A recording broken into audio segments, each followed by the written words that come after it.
One of the first resets that this world is going to be witnessing is about the money itself. Now, you all must be hearing about various stimulus package that various countries are giving to their people. And leading the whole pack is United States. We've just heard that United States has offered a package of $2 trillion. Now, what that means? To be able to see that in real picture, let's go and find out what some data says. Here in front of me is the Wikipedia statistics that talks about the history of United States public debt. Now remember, public debt is the total debt that the country has in its public, and if you add it to the debt that United States offers to the other countries in the world, it becomes a gross debt. Now, if we were to go down a little bit and see if we can find a graph that explains it pretty obviously, is right here. This is the graph we are looking at. So the black line is the gross debt and the red line is the public debt. Even though it seems almost similar, but let's focus on the gross debt because this has direct relation to the dollar that is getting printed. Let's look at the line all the way till about 1980, 81, 82. It's quite flat. This was the time when there was a direct relationship between dollar conversion to gold ratio. But in 1980-81, that connection was broken. And here, look at the graph. Suddenly, the public debt started to increase. Now, this is the time frame when dollars were getting printed at unprecedented rate. So till about 1980 to about 2000, it rose anywhere from about $2.5 trillion to about $7 trillion. And if you remember, right around 2000, when the dot-com bust happened, the world went through a minor reset in the larger parlance, but it was a reset after all.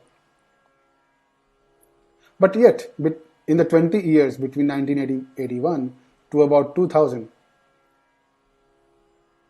United States printed almost $5 trillion. And all the way from 2000 till about 2008, right here. This is when the subprime debt busted and it was about to take the whole world's economy into tailspin. And after that, look at the graph. It's going almost vertically. Right around $10 trillion. In about 2019, the total gross debt that the United States holds is about $23 trillion. So in just 10 years, United States have printed more than $13 trillion. What does it mean? Now we have to look at it from the perspective of the fact that dollar is the predominant currency of the world and no other currency comes even close to giving it a competition or as an alternative. Therefore, it's very easy for United States to keep printing dollar without worrying about whether the dollar printed is losing value or not. Why? Because of the demand of dollar across the world in absence of any alternative. Now, because the printing machine of dollar is owned by United States, so it's very easy just to go ahead and print more dollars. And that's exactly what we have seen. It's almost going vertically. Now this $13 trillion that was printed in last 10 years, if you compare with what the dollar was worth in terms of its its contribution to the economy of United States only. Look at it right here. So debt as percentage of GDP, which essentially means that whether GDP will be in a position to pay off the debt in case somebody were to ask for the money back. So all the way since about 1945, right after Second World War, till about 1980, till the time when the dollar was pegged to the gold value, the debt to GDP ratio kept declining, and it came down all the way till about 30%. But right after that peg was withdrawn, and therefore giving United States the free hand to print as many dollars as they could, this debt to GDP ratio, just watch it, kept increasing, which means that the printing of the dollar was feeding into the economy of United States, piling up debt over debt over debt. It did take some breather, and I think it was around Clinton's time frame when there was a consensus among the government that they will bring down the debt to GDP ratio. It happened till about 2000, and then 2001, 9/11 happened. And look at the graph going back again. And after 2008, the debt to GDP ratio was probably not even considered. And therefore, look at this jump. And today it's sitting at more than 100%. Yet, all it means is that the dollars that are getting printed is essentially the free money that is being given to people and the economy. That's what I'm talking about in this case. Whenever reset happens, the governments just start printing money. Why they do that? Because they want to hand over money in people's hand. And why they want to do that? Because they want people to spend money. People have dollars in their hand and they just go start spending. And when they spend, technically, economy grows. Because every dollar you spend will get added to the GDP, and therefore everybody thinks that GDP is increasing. Well, this is the reality. The more money you print, the more money that gets added to the GDP makes us believe that the GDP is going up. Something like that is going to happen here as well. While we are already witnessing such behavior in form of a stimulus package, what it essentially means is that United States is going to print dollars over dollars and hand it over to people, to the corporates, and to the government to spend, just in the name of giving boost to the economy. The other thing that you probably would have noticed is that governments across the world have started to bring their interest rates down. Again, why they do that is because they want people, the corporate and the government, to start borrowing money from the central bank at low interest. In other words, they want you to borrow money because the interest rates are so low. The reason is again in form of the money given to the individuals and the corporates to spend so that that dollar gets added to the GDP and therefore the GDP can go up. What we will also witness, we probably have not seen so far, but we are going to see generous loans being given to individuals and to the corporates. Now these loans, whether this corporate require or not, they will be enticed because the interest rates which were just brought down will force them, will lure them into borrowing more. And remember, because the government wants you to borrow, they will probably open the floodgate for people to start borrowing. Now this is what happened after 2008 when in the name of quantitative easing, United States printed a lot of money. But behind the scenes, all the mess up that almost all the banks did was being written off because they were failing. And if the banks had failed, the whole economy would have collapsed. So in the name of saving economy, They saved the banks, and to save the banks, they just wrote off the loans. All the debts that those banks were holding were written off, and the banks went back doing the same thing again. This time as well, not only the United States, I'm just taking the example of United States because the dollar is the predominant currency of the world, and therefore the behavior of the dollar is going to transfer across all other economies. So when I'm talking about United States, be sure that the ripple effect is going to encompass every other country, every other currency in the world. So we come back to the same point. There will be lots of free money after the coronavirus scare is behind us. But then, what is this free money going to do to us? Let's not assume that the world is living in isolation. When United States prints money, and they will print a lot, they will print a lot because that's the only thing they know how to handle the economy. But what's going to happen to the world? When dollar is printed, obviously there will be a lot of money supply in the economy of United States, which means that United States has decided to grow by printing money.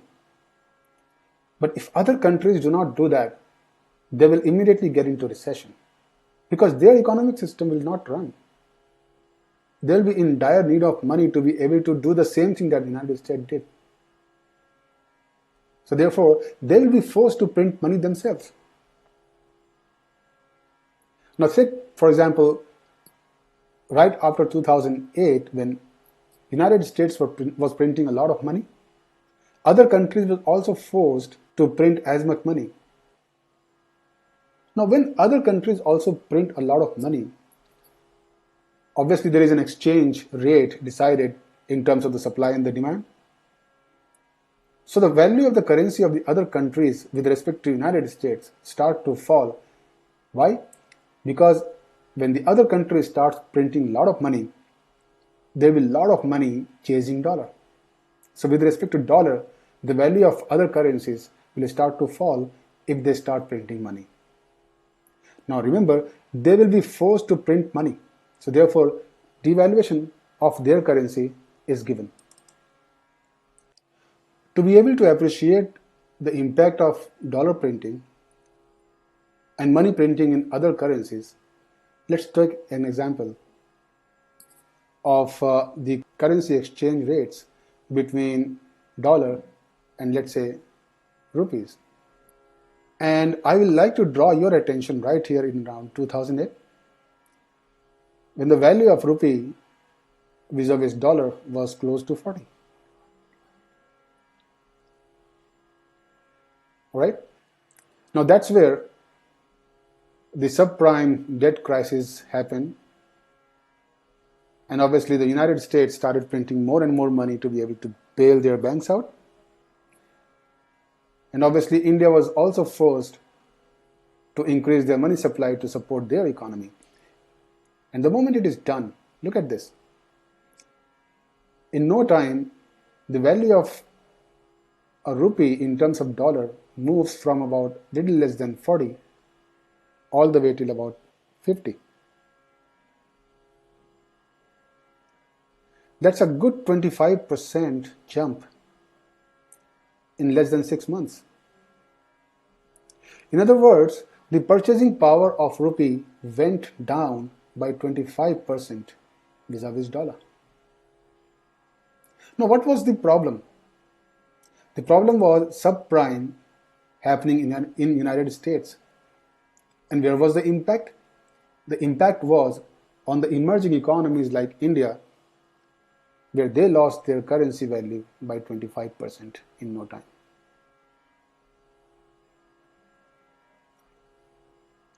Let's try and zoom in a little bit to our current scenario. Okay? We'll go to last 1 year graph. right here. We are sitting right here, and apparently 75 rupees to a dollar. That's the exchange rate. And what was it in, say, February? It was 71. It lost about 5% or more in just a month because of this corona crisis. And I can assure you that this is not going to end right here. The more US is going to print money, the more India will have to print rupees, and as an effect, the rupee is going to depreciate. Now, it could depreciate 10%, maybe 20%, maybe 25% like we saw in 2008, but it will. So it is not going to stay at 75. In my opinion, from 70, it should go all the way till about 90 if it lost about 25% like it did in 2008. And in all probability, it is going to. Because the scenario is theoretically different, but technically the same. Theoretically because the cause is different, but the impact is entirely different. In this case, as compared to what it was back in 2008. Remember, back in 2008, the world did not quarantine itself. They were not forced to live in their rooms to isolate themselves. Unlike this time, when everybody is forced to stay in their homes. Which means there is nobody out there doing any productive work. And therefore, no work is getting done. And if no work is getting done, then obviously there is nothing that is getting produced in the GDP. So maybe this time, a 25% loss in value will not suffice. It might lose even more. Such devaluations are not limited to US versus India. It is going to be affecting all other economies. Even all the major currencies like the pound, the yen, the euro. But it is going to be more impactful to the emerging economies or the economies whose currencies are far more weaker than the dollar. So therefore, devaluation is an obvious outcome as a result of US printing more and more money.